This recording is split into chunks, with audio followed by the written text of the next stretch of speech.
I'm going to be talking about creating a colored pencil value scale today. We're going to talk about pencil application. We are going to talk about richness of color, richness of hue, which is also color.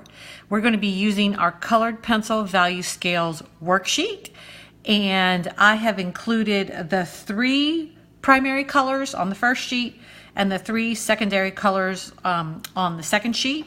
And let me just show you the second sheet very quickly. So it's a 2-page worksheet. I would say if you're teaching on a period schedule, this should probably take 1 to 2 periods to finish both sheets. And it just takes a little bit of getting used to create the richness of color. So I'm going to try to make this quick because when I have been making my videos lately, they are quite long and take up a lot of time. And so I'm going to try to get right to the point. So we are going to do the blue value scale in this little demonstration. And when we talk about technique with colored pencil, remember colored pencil is wax. It is much easier to blend and layer colored pencil if you apply light layers and if you apply the pencil evenly. Try your hardest when you're talking about this with your students to not have them bear down like this immediately. The idea is that we're going to layer all of the colors listed below here, and then I built the value scale right into the top here so that you don't have to print it and tape it above in this exercise. It's kind of a one-stop shop deal here. So for the hue, which is the color name, I'm going to use my Cerulean Blue and my True Blue. I am working out of a box of Prismacolor set of 24 pencils. And so every color that I refer to here can be found in the Prismacolor 24 set. So Cerulean Blue and True Blue are the 2 blues that I'm going to blend together to create my hue. Now, if you're wondering why mix 2 blues together, the whole idea here is rich color. And rich color is created by blending more than one color. If you notice in a Prismacolor set, you will have, in the set of 24 alone, you have light cerulean blue, you have true blue, you have blue violet, and then, a variation analogous color, you have violet. So you also have 3 violets, you have 3 greens, and the reason being, they want you to use them together in harmony so that you can get the most use and the most blending and rich color from the pencils. So I'm just going to put a couple of light layers of these 2 blues down. I'm going to make myself a nice base hue. The idea here is that we will be toning, making this a little bit darker to match this value, a little bit darker to match this, and the darkest yet of the blues to this. And we're going to tint in this direction. We're going to add a little bit more white each time and a little bit less of the blues. I already did this one here just to save some time, but I will show you. It's all about a ratio when it comes to white. So when you're tinting, the less blues, so the softer the layers of the blue. So as you can see, I'm using tiny little circles here, getting a nice even blend of pencil. I'm gonna just layer this, and then I'm gonna put a tiny little light layer. This requires a lot of patience.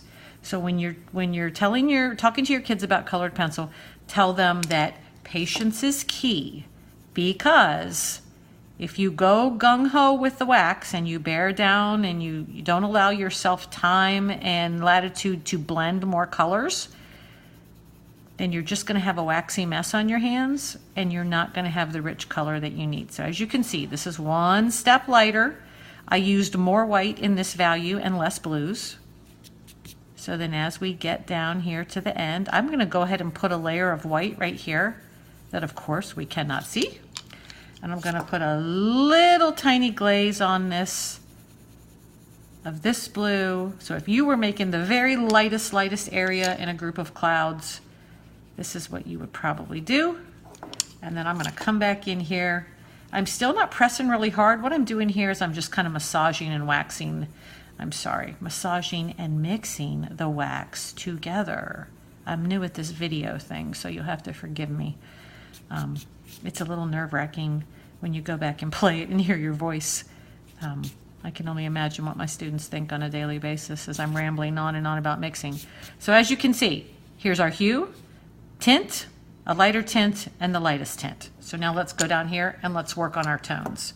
So the idea, the theory, the philosophy, if you will, behind making any color darker is to add some cool colors underneath. Now you're thinking to yourself, the complement of blue is orange. What are you putting purple down there for? Well, what orange is going to do is, yes, it will make it darker, but it will also tone it down and make it, I don't want to say duller, but not as rich as this Parma Violet is going to make it. So we want this to be a darker shade of this original blue, but we want it to be rich at the same time. So I laid my Parma Violet down. Now I'm going to lay my True Blue, and now I'm going to lay my Cerulean Blue. So see, we have a nice, rich, I only put one layer of Parma because we only want one value darker.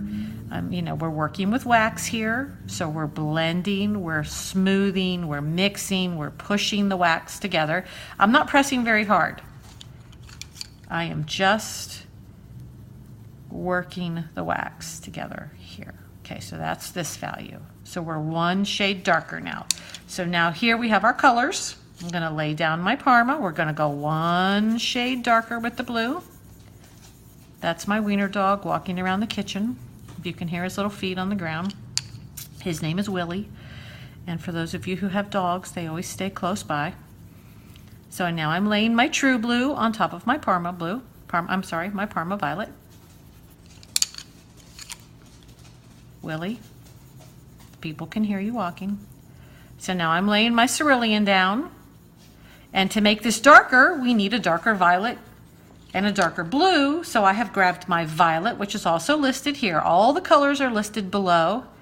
You do not have to put them in any particular order as long as they're all in there. And this list is not a final list. This is just so the kids can get started and get used to, now here's my indigo blue, just so they can get used to the concept. You'll notice that once they've worked this way for a while, that they will immediately gravitate to these indigo blue and the violet if they need to make something darker. So now I'm going to go back here and finish this off with my two original hues, because remember, we want on top, it's almost like a sandwich or a foundation. You're going to put the cool colors underneath, then we're going to build the hue on top. So there's that. Here's my light cerulean. So here we go. One shade darker than this, one shade darker than this, and so on and so on and so forth. All right, let's go down here to our last one. So this is, we're going to put our violet down.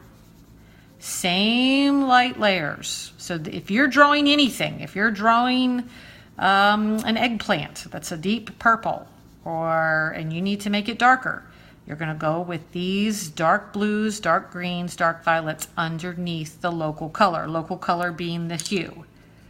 Let's put in our cerulean. Let's go in order so we can not be too confusing. All right. Let's go with our True Blue. Let's go with our indigo blue. Now this one should be our darkest. So in order for this one to be the darkest, I threw a dark green in here at the end. And so what we are trying to achieve here is beautiful, rich color in all of your drawings. If you're drawing hair, if you're drawing fruit, the logic is the same. The cool, dark colors underneath the local color. So here's my dark green. And I'm going to come back in here with my True Blue. Remember, we're finishing it off with our original two hues. We're just building the foundation with the cool colors. Pressing a little bit harder now. You know, if you want a nice waxy finish at the end, you're of course going to press hard. And then I'm going to come in here with my cerulean.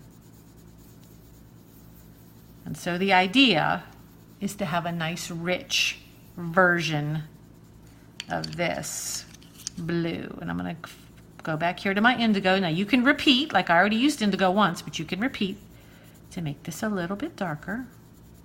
So if this was the darkest value, if you were drawing a denim jacket and this was the darkest value, this is the value that you would finish with. All right, we did it. So here's our value scale. Same logic will apply in the rest of them, but this is our blue, so hopefully this will get you started. 24 set of colored pencils, colored pencil value scale worksheet, and then the notes that are also included in the lesson. So I hope you enjoyed this. And oh my goodness, we did everything in 10 minutes and 10 seconds. So have a wonderful afternoon. This is Tiffany Fox. I'll see you again for another demo. Have a good day and happy teaching.